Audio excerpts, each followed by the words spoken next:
자, 여러분, 이제 인문특강 마지막 시간이 되겠습니다. 자, 여기까지만 하시면 인문특강이 충분히 정리가 될 것 같습니다.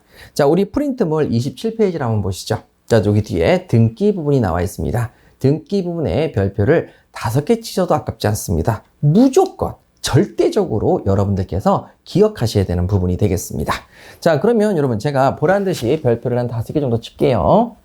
등기 부분인데, 자, 이 자체는 무슨 일이 있어도 꼭 기억하셔야 되는 아주 중요한 부분. 오늘의 하이라이트다라고 말씀을 드릴 수 있어요. 자, 먼저 우리가 어떻게 이 부동산에 관련되어 있는 내용을 보게 되는지 한번 보도록 하겠습니다. 자, 우리가 옛날에 조선시대에 문서가 있습니다. 자, 조선시대에 뭐가 있었다고요? 문서. 자, 조선시대 문서가 있었는데, 여러분, 그때 이 문서를 한번 정리해 볼게요. 노비 문서도 있고, 땅 문서도 있습니다. 자, 무슨 문서? 노비 문서도 있고, 땅 문서도 있죠. 그러면 자, 여기서 이 문서가 어떤 존재인지 한번 볼게요. 자, 문서를 줘야 노비를 준다. 노비가 넘어온 것이다. 안 그러면 노비는 넘어왔는데 문서는 어떤 다른 효과를 가지고 있다. 어느 쪽이 맞죠? 여러분 한번 생각해 보세요. 야, 우리 집 노비가 부족해. 친구 집에 가니까. 그래? 그럼 우리 노비 하나 가져가. 해서 노비를 줍니다. 그러면서 얘기하는 거죠. 돌쇠야, 이제서부터 이분이 너희 주인이니 잘 모셔라. 자, 그러면 주인이 바뀌었어요? 안 바뀌었어요? 바뀌었죠. 제가 이제 그 사람의 주인이 되고 얘는, 이 돌쇠는 저의 노비가 됩니다. 문서는, 야, 문서를 줘. 그랬더니만 문서는, 그거 저기 다락에 있는데 어딘지 못 찾았어. 일단 급한다면 가져가. 나중에 찾아줄게. 자, 문서는 한참 있다 줍니다. 그러면 한참 있다 노비가 됩니까? 당장 노비가 됩니까?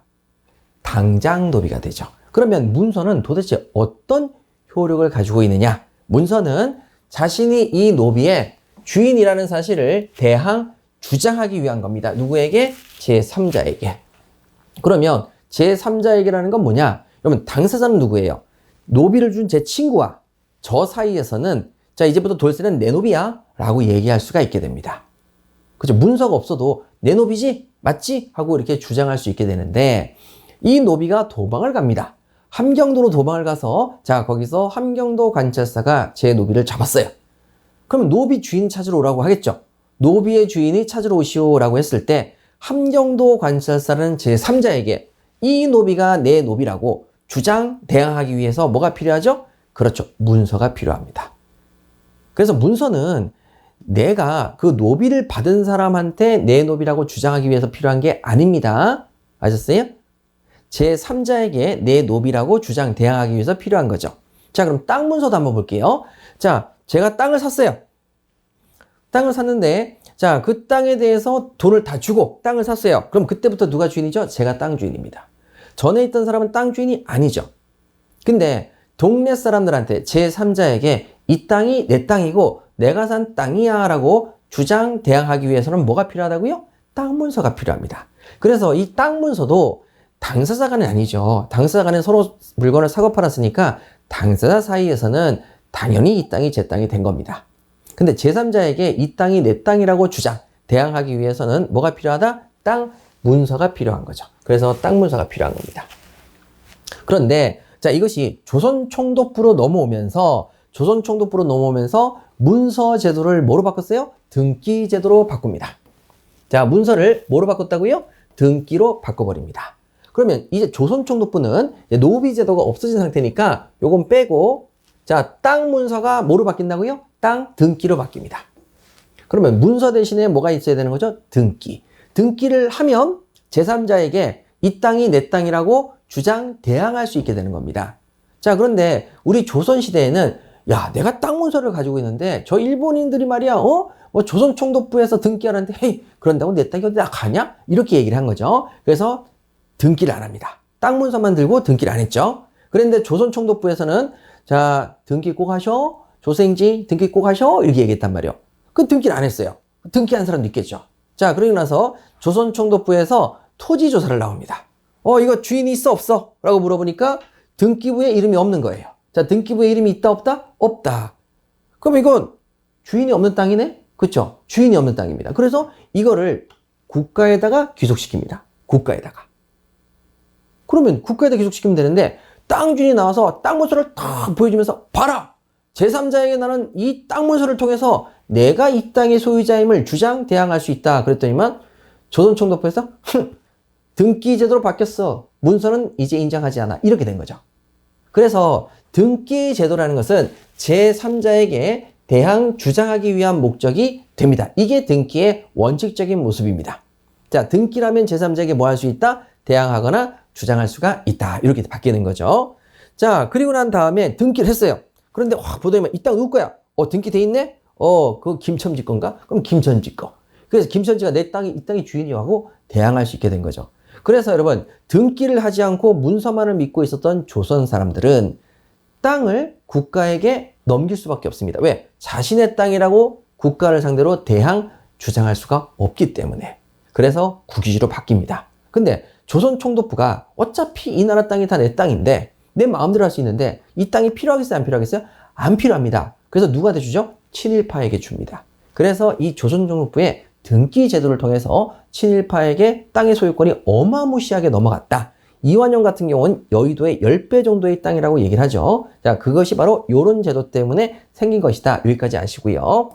자, 그러면 이제 대한민국으로 넘어옵니다. 자, 그럼 대한민국으로 넘어왔는데, 자, 그때까지만 해도 등기가 제3자에게 대항하거나 주장하기 위한 건데, 자, 어떤 문제가 생기냐? 세금 징수의 용이함이 필요한 경우가 생기더라는 거죠.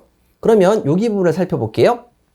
자, 먼저 등기는 제3자에게 대항하거나 주장하기 위한 것인데, 먼저 법인 등기를 하기 전에 개인이 번 소득은 소득세를 징수하고 법인이 되면 법인세를 징수해야 되는데 그 기준이 확실하게 구분이 돼야 세금 징수가 용이하다는 거죠. 그래서 법인의 설립 등기를 하는 순간부터 법인세를 징수하고 그 전에는 개인이기 때문에 소득세를 징수한다. 자, 그러면 여러분 여기는 등기가 대항하기 위한 겁니까? 등기가 성립 요건으로 바뀐 겁니까? 성립 요건으로 바뀝니다. 법인이 등기를 하면 법인으로서 성립이 되고 그 다음에 법인세를 물게 한다. 세금 징수가 용이해 안 용이해요? 용이하게 됩니다. 그래서 원래 등기의 일부분에 변형이 생기는 거죠.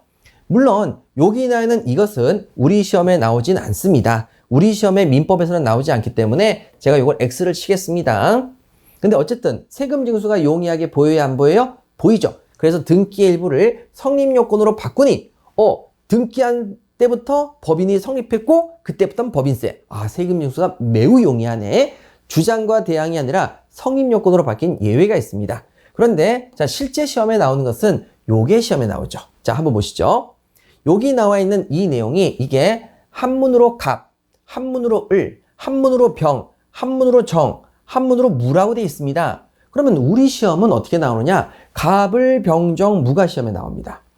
선생님, 우리 한국 사람인데 김철수, 김영희 이런 거 하면 안 됩니까?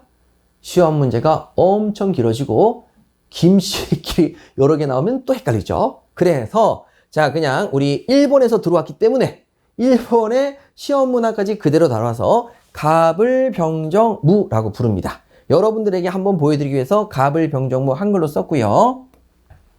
자, 그러면 중요한 건 아니고 한 번만 용어를 정리하시고 자, 그럼 다음 갈게요. 자, 국세청에서 세금을 징수하려고 합니다. 땅을 가진 놈한테 세금을 징수하려고 하죠. 자, 그런데 그 등기가 갑의 이름으로 등기가 되어 있습니다. 자, 땅 등기가 누구한테 되어 있다고요? 갑. 근데 갑이 그것을 을한테 팔았습니다. 그랬는데 여러분 을한테 딱 팔 때 우린 뭘 하죠? 소득세를 내야 되죠. 양도소득세. 근데 등기에 기재가 안 돼 있으니 개인끼리 사고 팔고 등기는 제3자에게 대항하거나 주장하기 위한 요건이었습니다. 그러다 보니까 굳이 등기를 안 합니다. 등기를 안 하면 팔렸다는 걸 국세청에서 알기가 어렵죠. 세금 징수가 용이해지지 않습니다. 그래서 자, 일단 이런 문제가 첫 번째 생겼고 그 다음에 을이 병한테 팔았고 병이 정한테 팔았고 정이 무한테 30년에 걸쳐 계속 팔았습니다. 하지만 등기는 계속 누구 이름으로 돼 있다고요? 갑. 그렇다고 얘가 소유자가 아닙니까? 소유자는 맞는데 대항을 못할 뿐이죠. 자, 그래서 국세청이 갑한테 재산세 내쇼 이렇게 얘기하니까 갑이 얘기합니다. 을한테 팔았어. 을한테 재산세 내쇼 하니까 을이 병한테 팔았어. 자, 정한테 재산세 내쇼. 정이 나 무한테 팔았는데. 무한테 재산세 내셔 하니까 무가 산 적이 없는데. 정한테 다시 재산세 내라고 하니까 나도 그거 판 게 아닌가 봐 하고 계속 왔다 갔다 하니까 세금 징수가 용이합니까? 어렵습니까? 어렵습니다. 그래서 세금 징수의 용이함을 위해서 어떻게 했느냐?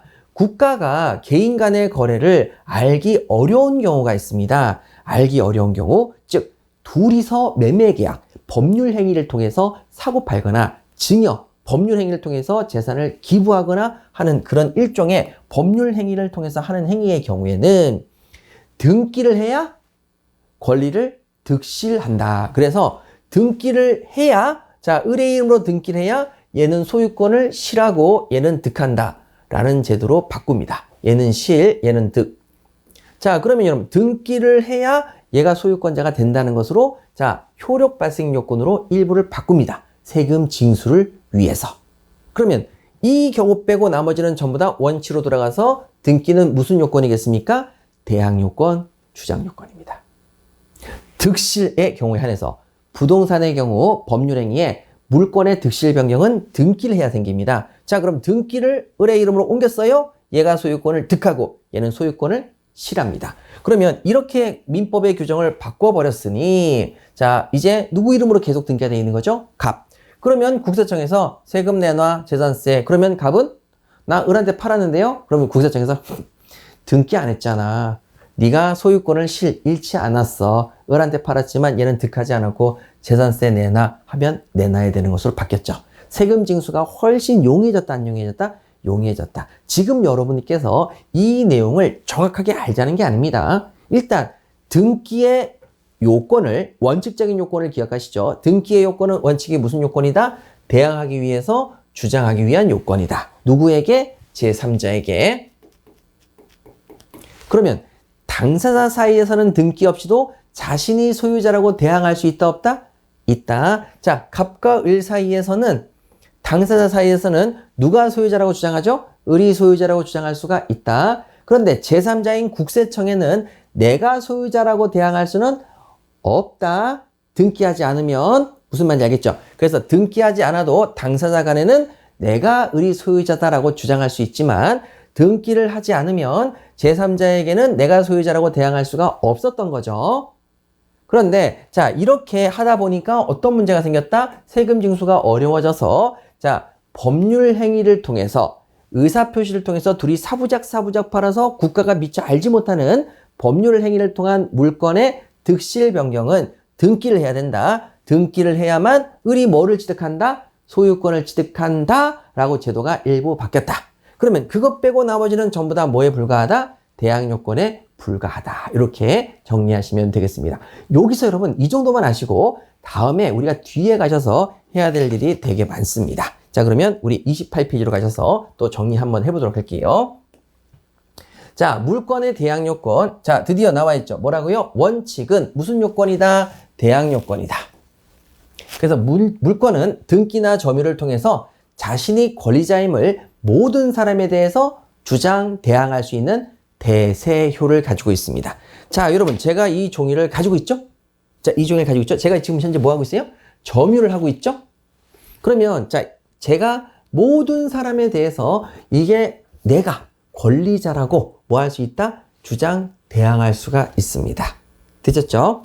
자, 그러면 이제 물권이나, 자, 물권은 등기나 엔도를 통해서 대항 요건의 성질을 가지는 것이 원칙이다. 자, 원칙을 반드시 기억하세요. 자, 등기는 무슨 요건이 원칙이다? 대항 요건이다. 되셨어요?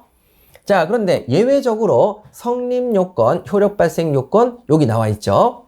자, 여러분 저랑 같이 요거 하나씩 꼼꼼히 뜯어보셔야 돼요. 자, 부동산에 관해서, 부동산에 한정해서, 다음에 법률 행위로 인한 의사표시를 통한 매매계약이나 증여계약처럼 당사자 간의 의사표시로 일어나서 잘 알기 어려운, 국세청에서 잘 알기 어려운 이런 계약에 의해서 물권의 득실 변경은, 자, 물권, 소유권, 득, 얻는 거, 실, 잃는 거. 됐죠? 전세권, 물권, 득, 얻는 거, 실, 잃는 거. 저당권, 득, 얻는 거, 저당권을 실, 잃는 거. 이런 변경은, 자, 뭐를 해야 생긴다? 등기를 해야 효력이 생긴다라는 거죠. 세금 징수의 편의성을 위해서 민법 규정을 바꿨다, 안 바꿨다? 바꿨다. 그래서 우리는 어떻게 알고 있는 거죠? 아, 소유권을 취득하려면 등기를 해야지 라고 알고 있는 거죠. 그게 등기의 원칙적인 모습이다, 예외적인 모습이다, 예외적인 모습이라는 걸 반드시 기억하셔야 돼요. 민법에 이런 규정이 있다는 것은 원칙 규정이다, 예외 규정이다, 예외 규정입니다. 자, 되셨죠? 그러면 예외적으로 이런 성격을 가지게 됐다. 부동산에 대해서 법률에 관한 물권의 득실 변경을 등기를 해야 새로운 자는 물권을 취득하고 득하고 기존 권리자는 물권을 상실, 실하는 득실 변경이 효력이 발생한다. 꼭 기억하시고 저랑 같이 나중에 물권에 들어가면 이 부분에 대해서 하나하나 꼼꼼히 살펴볼 테니까 그것만 잘 하셔도 여러분 무조건 한 문제 이상은 맞힌다고 보시면 되겠습니다. 정리하시고. 자, 그러면 이제 물권은 원칙이 무슨 요건이라고요? 대항하기 위한 요건입니다. 그러면 자, 이번에는요. 채권의 물권하라는 규정이 있습니다. 채권의 물권하. 이건 무슨 뜻이냐? 자, 한번 볼까요? 제가 임차인입니다. 자, 제가 뭐라고요? 임차인. 자, 임차인은 누구한테만 자신의 권리를 주장할 수 있죠? 임대인. 임대인에게 있습니다. 그러면 자, 제가 그림을 살짝 하나 그려보도록 하겠습니다. 자, 여기 갑이라는 사람이 요 건물주입니다. 임대인. 갑이 임대인이었어요. 임대인. 자, 그 다음에 을이 제가 임차인으로 들어와 있습니다. 을, 임차인.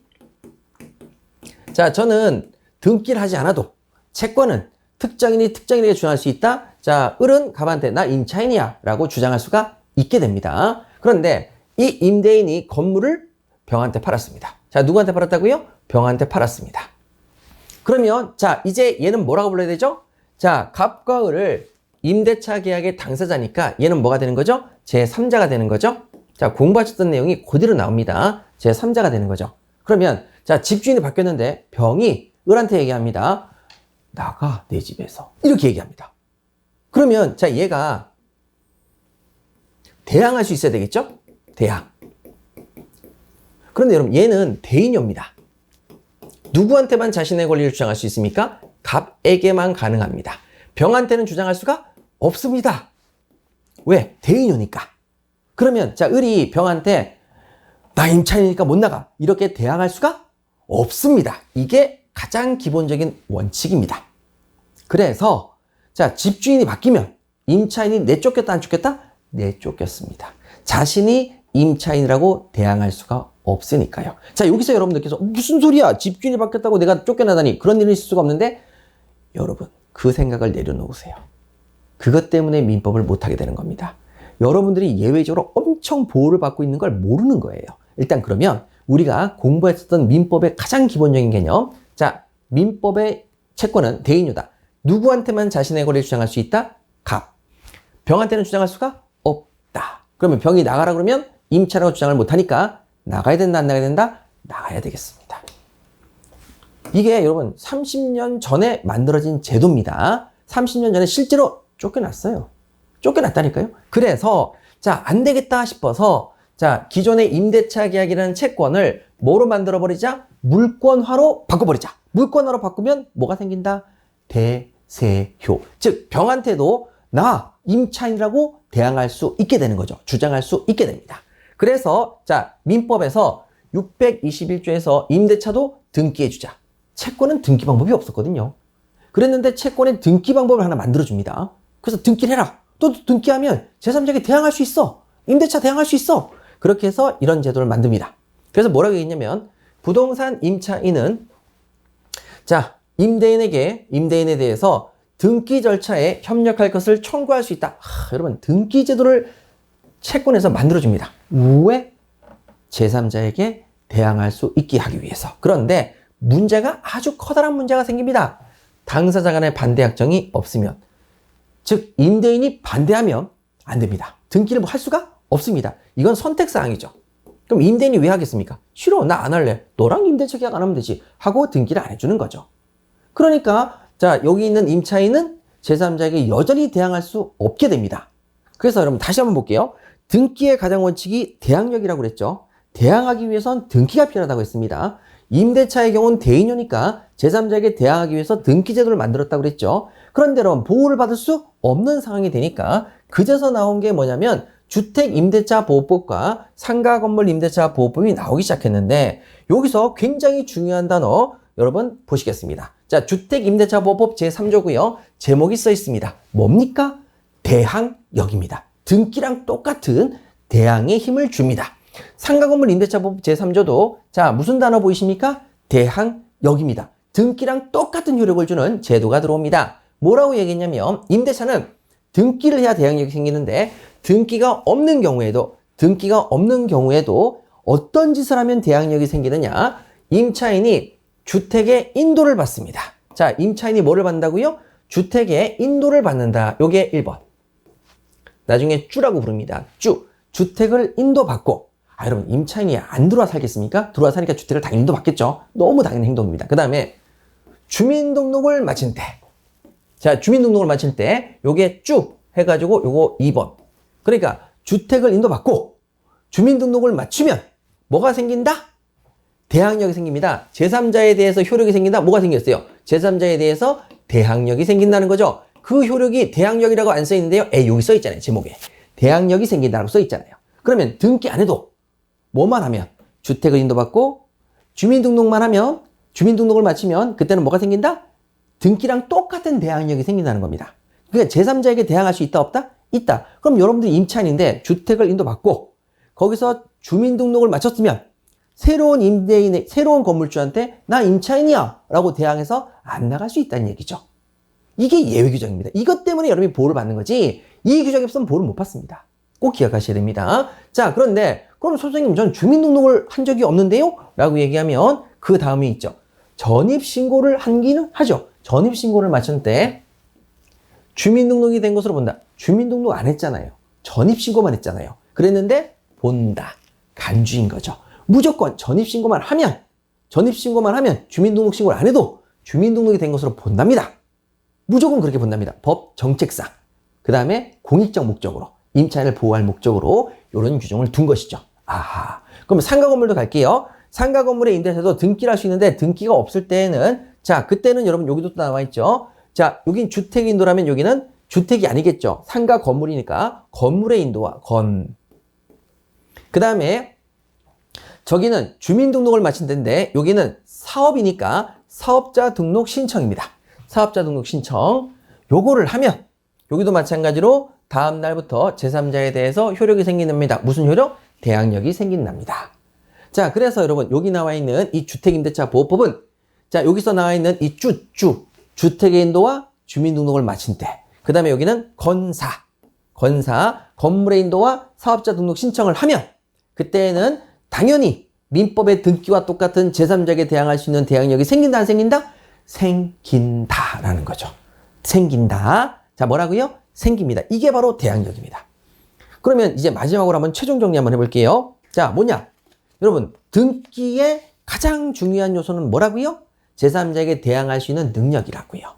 그런데 그 대항력 말고 세금 징수의 용이성을 위해서 부동산의 법률 행위를 통해서 서로 간의 의사표시를 통해서 물건의 득실 변경은 물건의 얻음과 실 이름은 뭐를 해야 생긴다? 등기를 해야 생긴다는 예외적인 규정이 있습니다.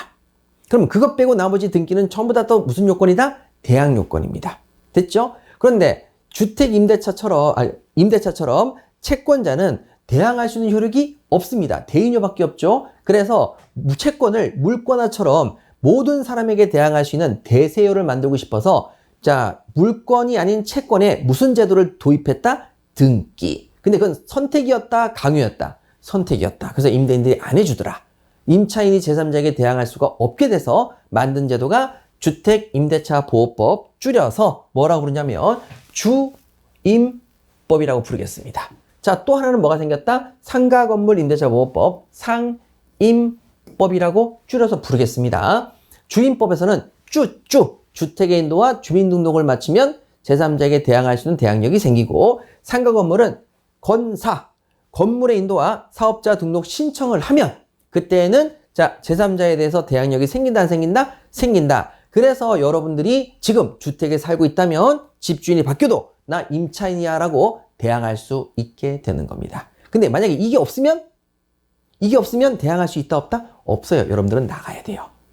이렇게 원칙과 예외적인 모습 잘 기억하셔야 됩니다. 이렇게 해서 보셔야 되고요. 자, 이렇게 해서 우리가 이제 대항력, 등기의 대항력까지 완전하게 정리를 했습니다. 자, 다음 이제 29페이지 잠깐 넘어가 보시면 자, 여기 부분도 여러분 굉장히 어려운 부분인데 사실 조금 어렵지. 처음에는 어렵지, 나중에는 어렵지 않습니다. 자, 먼저 한번 볼게요. 자, 첫 번째 뭐라고 되어 있냐면 한 개의 채권 계약입니다. 자, 한 개의 채권 계약. 여러분, 임대차는 뭐라고 그랬죠? 채권이라고 그랬죠? 임대차 계약을 체결하려고 합니다. 자, 임대차 계약을 체결해요. 그러면 제 임대차 계약을 갑과 을이 체결해서 갑이 임대인, 을이 임차인, 빌린 사람이죠. 자, 빌린 사람입니다. 그러면 여기서 을이라는 사람을 잘 보세요. 자, 을이 뭐라고 얘기했냐면 임대인한테 임차물 좀 빨리 넘겨줘요. 들어가 살게 해서 임차물, 빌린 물건을 나한테 빨리 인도하라고 청구권을 행사합니다. 청구권이란 말이가 행사한다라는 뜻입니다. 내가 채권을 가지고 있는데 그 채권을 행사한다라고 하면 뒤에 뭘 붙이면 됩니까? 청구권이라는 단어를 붙이면 됩니다. 자, 내가 임차인이니까 그 임차물을 빨리 넘겨받아서 내가 거기 살아야 될 거 아닙니까? 임차물을 인도할 수 있는 권리가 있습니다.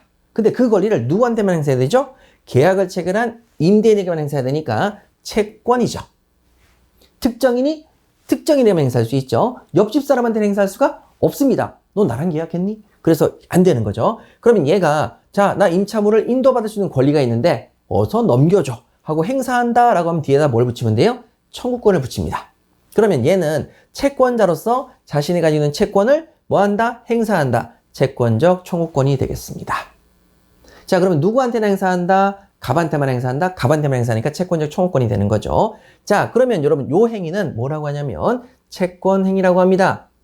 행위, 채권의 의사표시, 채권의 법률행위가 되는 거죠. 그러면 이때 얘 경우에 얘가 행사한다 라고 얘기하면 갑은 넘겨줘야 될 의무가 있으니까 의무를 부담한다. 그래서 의무부담행위라고도 부릅니다.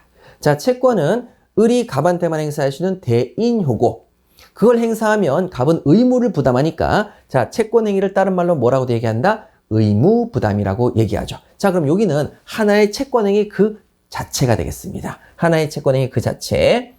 자, 그런데 이번에는요, 하나의 물권 계약을 보도록 하겠습니다. 자, 이번엔 물권입니다.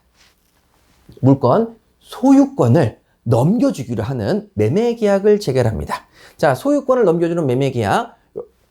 자, 여기는요, 소유권을 넘겨주는 매매 계약인데, 자, 여러분, 저 위에는 소유권을 넘겨주는 게 아니라 뭐라고요? 그냥 임대차, 순수한 채권 계약을 체결했고, 밑에는 뭘 넘겨주기로 했다고요? 소유권을 넘겨주기로 하는 계약을 체결했으니 소유권이 넘어가요 라고 하는 거죠. 소유권이 넘어가니까 물권 계약이죠.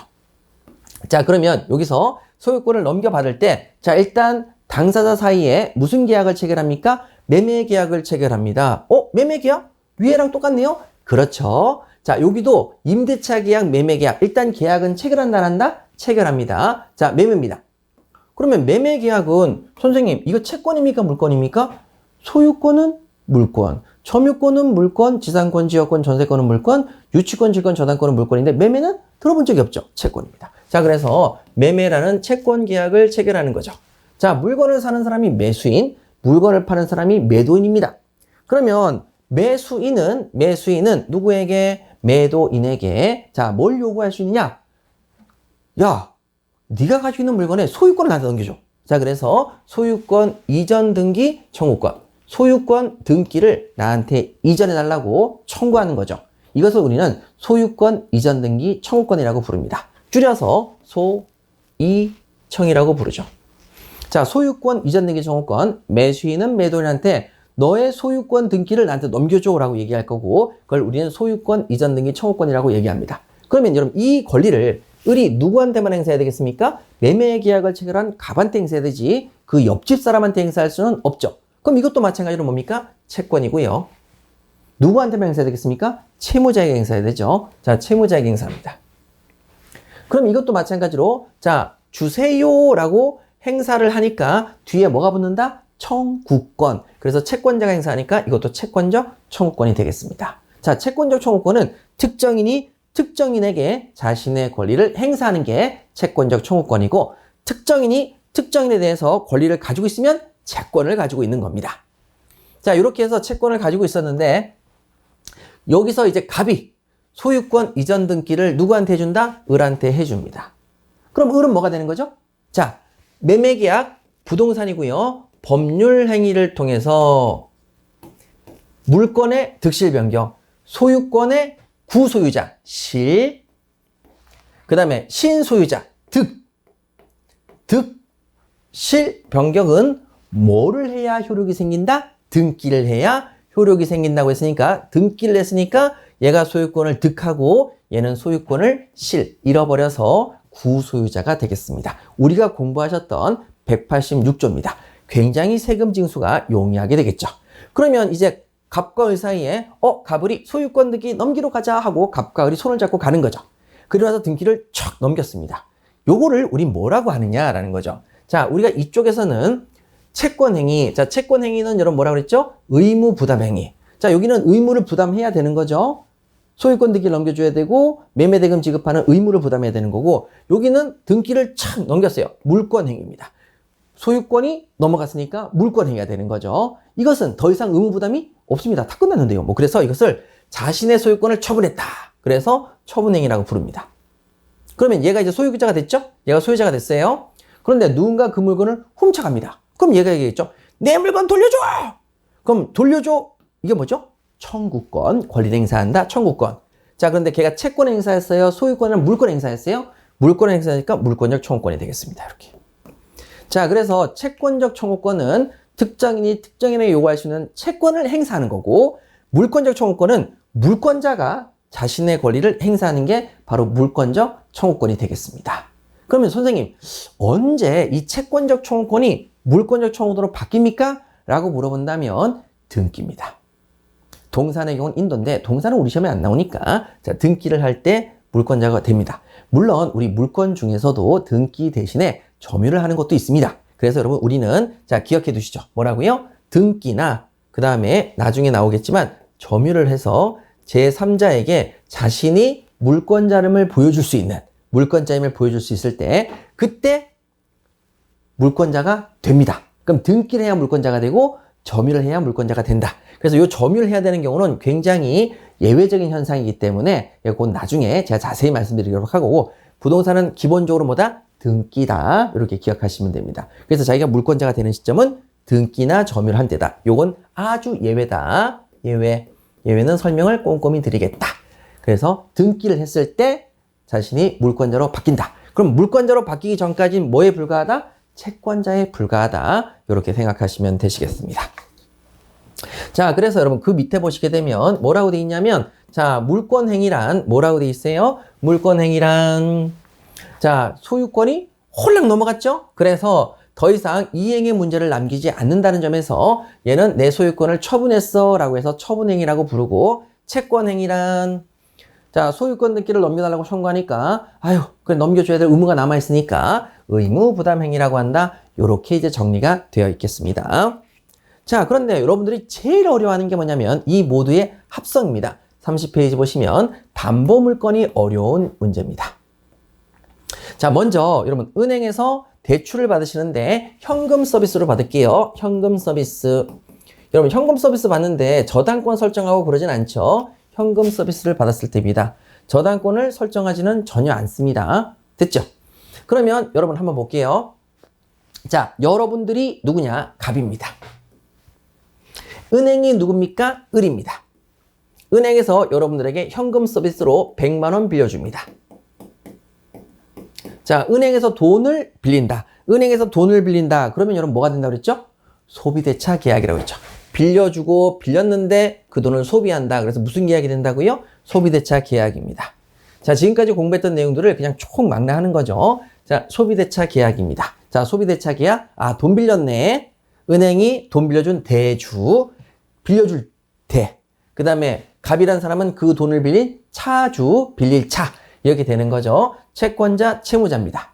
그러면 을은 누구한테 대출금 반환을 요구할 수 있습니까? 갑한테만 요구할 수 있으니까 채권, 채무 관계가 맞네요. 요렇게만 대출금 반환을 청구합니다. 그러면 대출금 반환 하세요. 하세요. 이렇게 얘기했으니까 뒤에 뭐를 붙인다? 청구권. 대출금 반환 청구권이 되는 거죠. 자, 이것은 다른 은행에는 할 수가, 다른 은행은 이걸 요구할 수가 없죠. 빌려준 은행만이 빌려간 사람한테 요구할 수 있으니까 채권적 청구권이 맞습니다.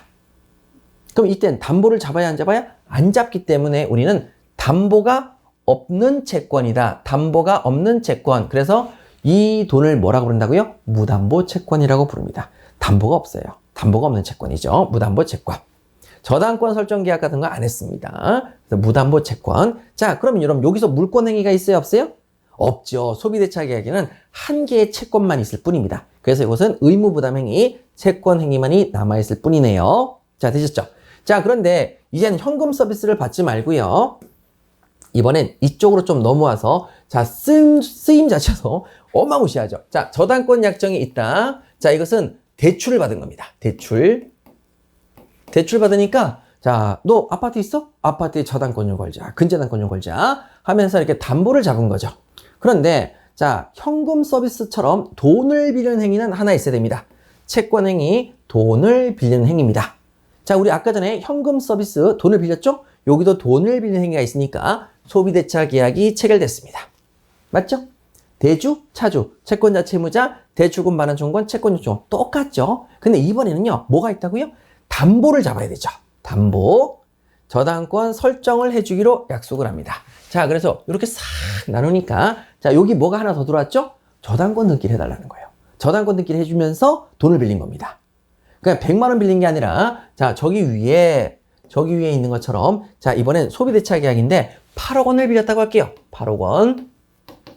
자, 공짜로 빌려줍니까? 담보를 잡으려고 합니까? 담보를 잡으려고 합니다. 내가 사는 아파트를 담보로 8억 원을 빌려달라고 얘기를 한 거죠. 자, 그러면 돈을 빌리는 게 채권행위 하나. 자, 위에랑 여러분 내용이 똑같습니까? 다릅니까? 똑같습니다. 똑같습니다. 근데 여기는 담보가 없으니까 무담보였고 여기는 이제 담보를 설정하려고 합니다. 그런데 그러면 여기서 우리 저당권 등기인데요. 자, 저당권 등기의 경우 아까 전에 우리 보신 적이 없죠. 그럼 저당권 설정을 해주기로 합니다. 그럼 저당권 등기를 해주기로 했는데 누가 해줍니까? 당연히 채무자가 누구에게? 은행 채권자에게 저당권 등기를 해주기로 약속을 합니다. 저당권 설정해주기로 계약을 체결했죠. 자, 저당권을 설정해주기로 계약을 체결합니다. 그러면 그때 요 소비대차 계약이라는 말이 아까 전에 담보가 없을 땐 무담보 채권이라고 그랬는데 요번에는 담보 채권은 똑같아요. 담보가 없는 채권, 이건 담보가 있는 채권. 그래서 담보 채권인데 여러분 저당권 등기를 기준으로 팍 본다면 저당권 등기 결과를 기준으로 본다면 그 앞에 있는 놈은 과정상 뭐를 붙인다? P. 전제되는 거죠. 이 담보 채권이 있었기 때문에 그 전제로 저당권 등기를 해주니까 저당권 등기를 기준으로 그 전제되는 이 돈 빌린 행위를 피담보 채권이라고 부릅니다. 피담보 채권. 자, 피담보 채권은 저당권 담보가 설정된 채권이라는 뜻입니다. 무담보 채권은 담보가 없는 채권을 말하는 거죠. 자, 그럼 저당권 설정해 주기로 했는데 자, 누가 누구에게 해줘야 돼요? 갑이 을한테 저당권 등기를 해주기로 약속을 했습니다. 그러면 자, 을은 돈을 빌려준 갑한테는 저당권 등기를 해달라고 할 수 있는데 옆집 사람한테 해달라고 할 수가 없죠. 그럼 이것도 마찬가지로 뭡니까? 저당권 등기 설정해줘 라는 것은 해주세요 라고 했으니까 청구권이 붙었고 요건 당연히 누구한테만 행사할 수 있는 을이 대출받은 갑한테만 행사할 수 있는 채권적 청구권이 되겠습니다. 자, 그러면 이제 갑은 을한테 저당권 등기를 해줘야 될 채권행위, 의무부담행위를 가지게 되는 거죠.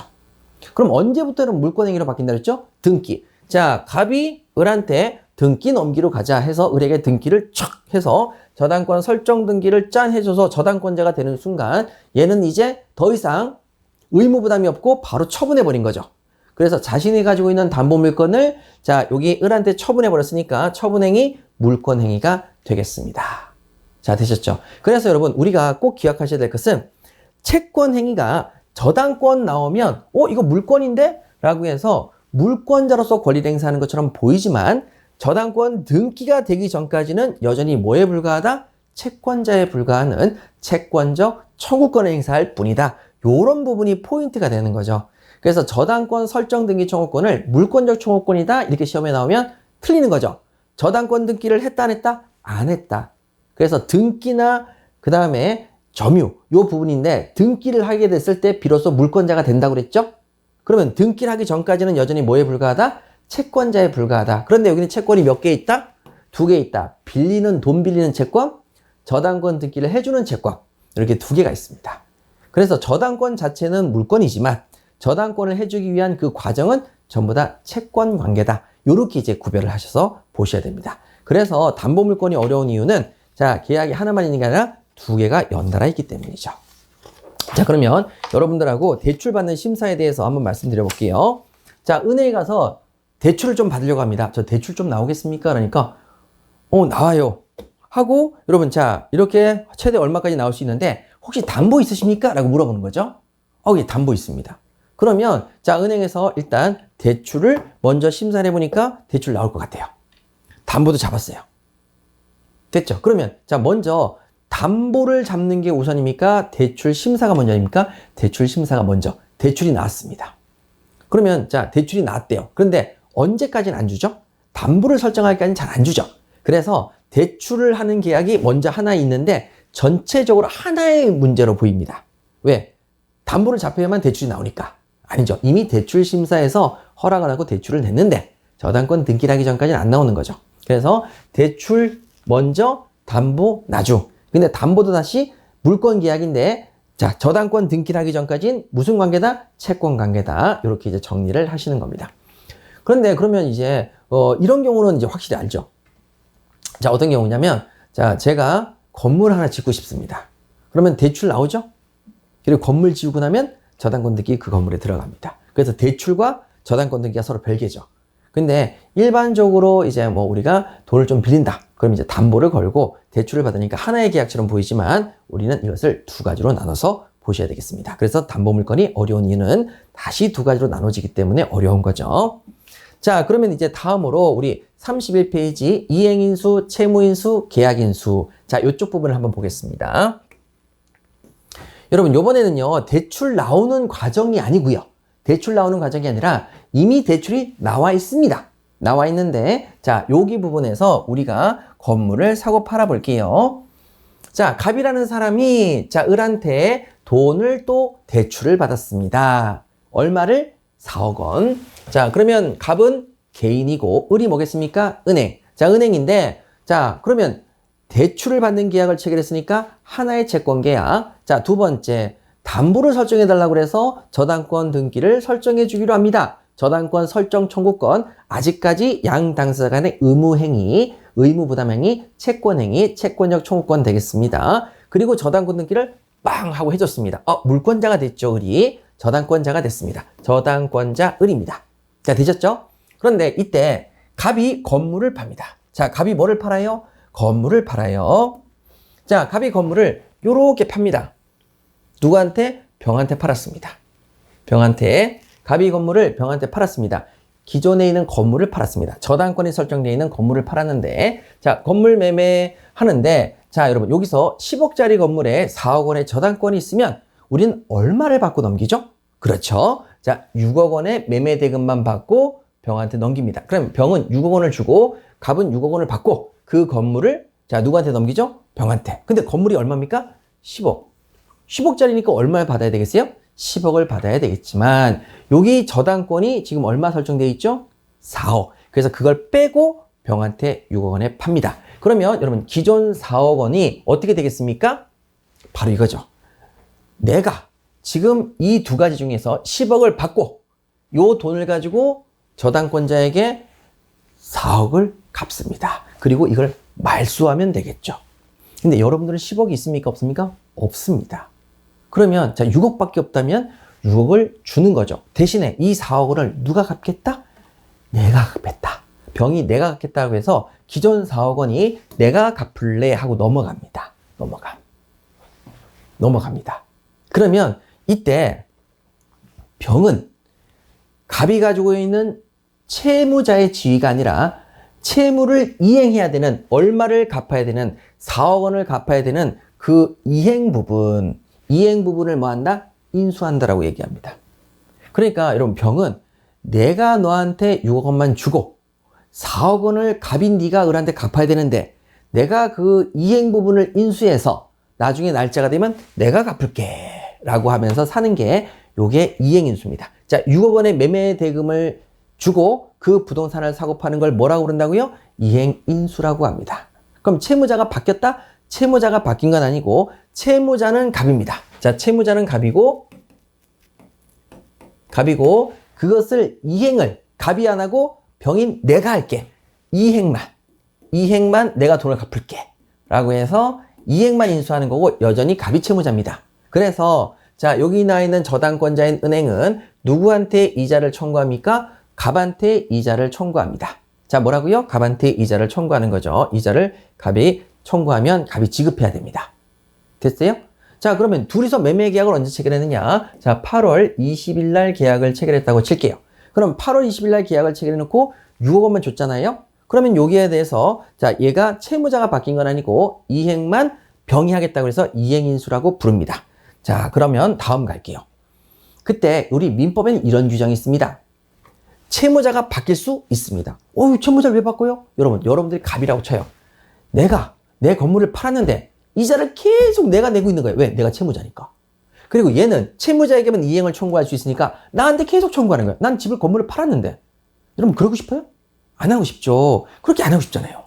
그렇게 하는 거 짜증나잖아요. 그래서 자, 누가 이자를 줬으면 좋겠어요? 그렇죠. 병이 이자까지 부담하면 너무 좋겠죠. 그러면 병이 이자를 부담하면 채무자가 누구로 바뀌어야 돼요? 병으로 바뀌어야 됩니다. 그래서 자, 여기 있는 채무자가 요렇게 채무자로 바뀌었으면 좋겠어요. 이것을 우리는 이행만 인수하는 게 아니라 채무자의 지위까지 인수한다 그래서 우리는 채무인수라고 합니다. 자, 뭐라고요? 채무인수. 그러면 얘는 더 이상 채무자가 아니죠. 그래서 면책적, 갑은 책임을 면하고 채무 자체가 누구한테로 넘어온다? 병한테 넘어온다. 이것을 면치적 채무인수라고 그러는데 줄여서 그냥 뭐라고 부릅니까? 채무인수라고 부릅니다. 채무인수. 자, 채무인수라고 부릅니다. 그러면 채무인수라고 부르는데 그때는 자, 누구의 동의를 얻도록 되어 있냐면 바로 채권자의 동의를 얻도록 민법에 되어 있습니다. 자, 그러면 을이 동의를 해줘야 돼요. 왜? 얘는 자력이 빵빵한데 엄청 많아요. 빵빵해요. 채무자로 쓸만합니다. 이자 잘 낼 것 같아요. 근데 채무자가 자신의 건물을 팔았는데 얘가 채무자로 바뀐다니까 얘가 자력은 빵이에요. 이자를 한 푼도 낼 자력이 없어 보여요. 그러면 채무자가 바뀌는 걸 원한다 원하지 않다? 원하지 않습니다. 그래서 채권자가 동의를 해줘야 돼요. 그러면 여러분 우리가 건물이 있는데 그 건물을 팔 때 저당권이 있으면 그때는 은행으로부터 심사를 받아야 안 받아요? 받아요. 은행이 동의를 해줘요. 그래 채무자 바꿔. 이렇게 하면 드디어 채무자가 바뀝니다. 채무자가 바뀌니까 채무자가 바뀌었는데 자, 그러면 은행에서 동의해준 날짜가 자, 9월 20일이다. 은행의 동의가 언제 있었다고요? 을의 동의가 9월 20일 날 있었다. 그럼 9월 20일부터 채무자가 누구로 바뀐다? 병으로 바뀌어요. 병으로 바뀌면서 누가 이자를 내야 된다? 그렇죠. 병이 이제 채무자가 됐으니까 병이 이자를 지급해야 된다. 이런 문제가 나오는 거죠. 그래서 이것을 우리는 자, 우리가 일반적으로 저당권자가 있다. 저당권자가 있다. 그럼 저당권이 있는 건물을 살 때 우리가 저당권이 걸리는 금액을 빼고 산다. 그럼 이걸 우리는 뭐라고 부른다? 라고 하면 여러분 꼭 기억하셔야 되죠. 이행인수라고 부른다. 이행만 인수한 거다. 채무를 인수한 게 아니라 채무자가 해야 될 이행을 인수하니까 여전히 누가 기존 채무자가 이자를 지급하다가 채권자의 동의를 얻은 순간에 채무자가 바뀐다 안 바뀐다? 바뀐다. 채권자의 동의를 얻는 순간에 채무자가 갑에게서 병으로 바뀌었다. 갑에게서 병으로 바뀌니까 이제 누가 이자를 내야 된다? 그렇죠. 병이 이자를 내야 된다. 채무자가 병으로 바뀌었으니까. 이렇게 하는 게 자, 면치적 채무인수, 줄여서 채무인수라고 부릅니다. 여러분들이 나중에 부동산 등기법을 가셨어도 채무인수의 경우에는 등기를 바꿔야 되겠죠. 네, 그런 부분들이 나중에 부동산 등기법에도 나옵니다. 자, 그러면 그 밑으로 내려가셔서 자, 하나만 더 보도록 할게요. 자, 이번에는요, 요건 이제 민법에서 공부를 하셨던 내용입니다. 자, 똑같이 을이라는 은행으로부터 갑이 4억 원의 대출금을 빌렸습니다. 자, 얼마 빌렸다고요? 4억 원의 대출금. 그래서 4억 원의 저당권을 똑같이 걸었죠? 자, 10억짜리 건물에. 자, 그랬는데 여러분, 아까 전과의 차이점이 있습니다. 아까 전의 차이점은 뭐냐면 바로 이 얘기입니다. 기존에 자, 10억짜리 건물에 4억이 저당권이 있었던 그 건물을 넘긴 겁니다. 뭘 넘겼다고요? 저당권이 걸려있는 건물을 넘길 때 4억 원 빼고 넘긴다. 이행인수, 동의받으면 채무자가 바뀐다. 채무인수 이렇게 됐는데 자, 이번에는요 여러분 기존에 저당권이 설정되어 있는 목적물을 넘긴 게 아니라 갑이 을한테 자신이 가지고 있는 목걸이를 4억 원에 팔았습니다. 자, 그러면 갑이 저당권이 걸려있는 물건을 팔았습니까? 이거랑 전혀 상관없이 4억 원짜리 목걸이를 팔았습니까? 목걸이를 팔았습니다. 그러면 매수인은 그 매매 대금을 4억 원을 갑한테 줘야 될 겁니다. 갑한테 줘야 되는 게 맞죠. 근데 갑한테 주지 말고 갑이 병한테 부탁을 합니다. 뭐라고 부탁하냐면, 자, 갑이 매매 대금 4억 원을 병한테 부탁하기를 을에게 지급을 요청합니다. 나 어차피 4억 원 갚아야 되는데 그냥 네가 을한테 4억 원 줘라고 한 거죠. 자, 그러면 채무자가 바뀐 게 아니죠. 여전히 얘는 이자를 내고 있습니다. 갑은 이자를 내고 있고요. 요거는 이제 제가 파란색으로 쓸게요. 자, 얘는 여전히 채무자니까 이자를 내고 있어요. 갑이 내고 있죠. 근데 매매대금, 목걸이 매매대금을 자, 이제 4억 원 받을 게 있는데 그걸 병한테, 을한테 넘겨달라고 부탁을 했고, 그래서 자, 을이 뭐라고 얘기합니까? 자, 을에게 지급할 것을 요청했고, 거기에 따라서 을이 수익의 의사표시를 합니다. 그래? 그럼 그 목걸이 매매대금 4억 원 나한테 줘.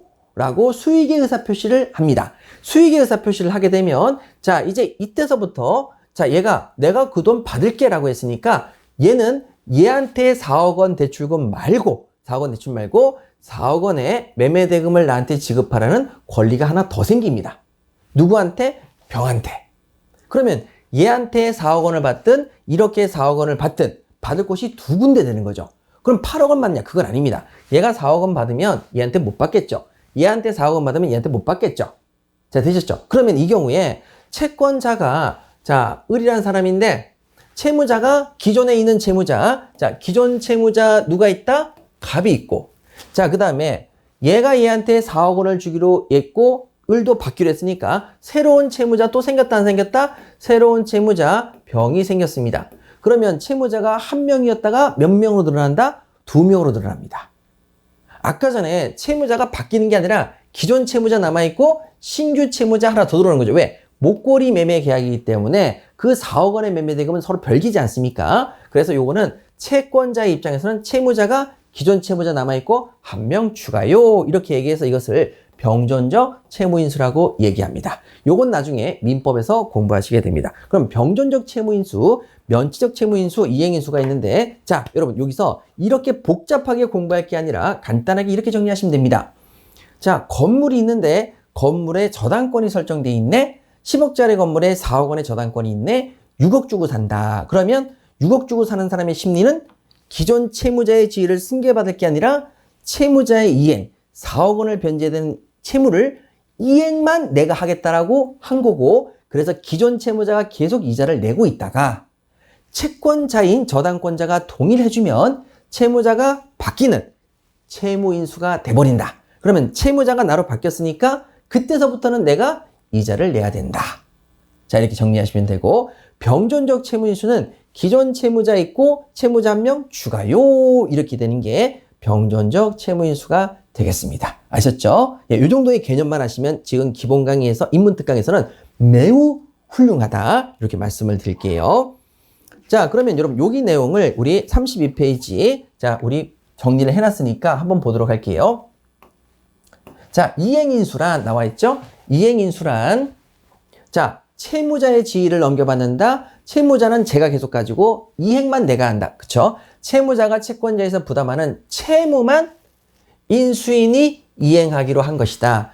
단어가 매우 어렵지만 그 목적물에 있는 저당권의 비용 빼고, 그 목적물 빼고 내가 그 건물을 사면 이행인수가 돼버린다. 그래서 부동산의 매수인이 매매 목적물 10억 원인데 거기에 관련 있는 저당권의 피담보 채무 4억 원, 그것을 매매 대금을 공제하기로 약정을 했을 때 그때는 뭐로 보면 된다? 이행인수다. 이렇게 해서 이행인수의 개념 확인하시고, 자, 채무인수는 면책적 채무인수, 병존적 채무인수가 있죠. 자, 면치적 채무인수는 줄여서 그냥 채무인수라고 부릅니다. 자, 채무인수란 채무자가 채무가 동일성을 유지하면서 채무자로부터 제3자에게 이전합니다. 자, 그러면 채무가 기존에 채무자가 있었는데 다른 사람으로 옮겨간다, 안 올라간다? 옮겨간다.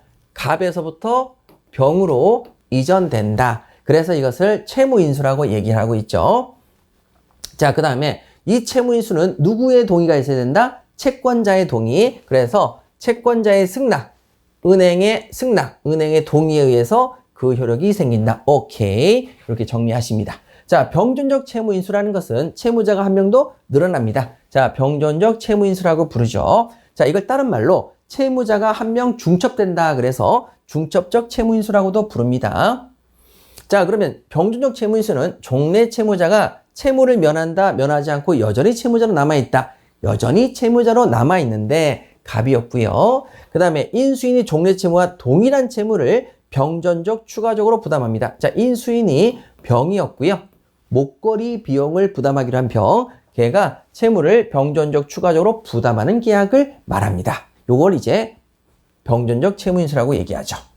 자, 그러면 마지막으로 계약인수입니다. 자, 계약인수는 개념 정도만 아시면 충분하실 것 같고요. 계약인수라는 것은 계약 당사자의 지위를 넘겨받는 게 계약인수입니다. 그래서 계약 당사자의 지위를 승계를 목적으로 하는 계약이다. 이렇게 보시면 되겠습니다. 요건 이제 부동산 등기법에서 보시게 될 겁니다. 자, 그러면 요 정도로 해서 우리 인문특강은 모두 마치도록 하겠습니다. 자, 우리 인문특강에서 제일 중요한 게 뭐냐라고 한다면 사실 다 중요합니다. 그 중에서 여러분들이 우리 민법에서는 등기라는 부분이 매우 중요하기 때문에 등기 부분에 좀 집중을 해주시고 여기서 하나라도 빼먹을 게 있느냐? 여러분 절대 빼먹지 마시고 가볍게 보시는 한이 있더라도 절대 빼먹으시면 안 됩니다. 그래야만 여러분들께서 민법의 가장 기본적인 기초를 튼튼히 쌓으시게 되는 거예요. 만약 이게 부족하다. 그러면 사상누각이라고 모래 위에 지은 집처럼 쉽게 무너지기 쉽습니다.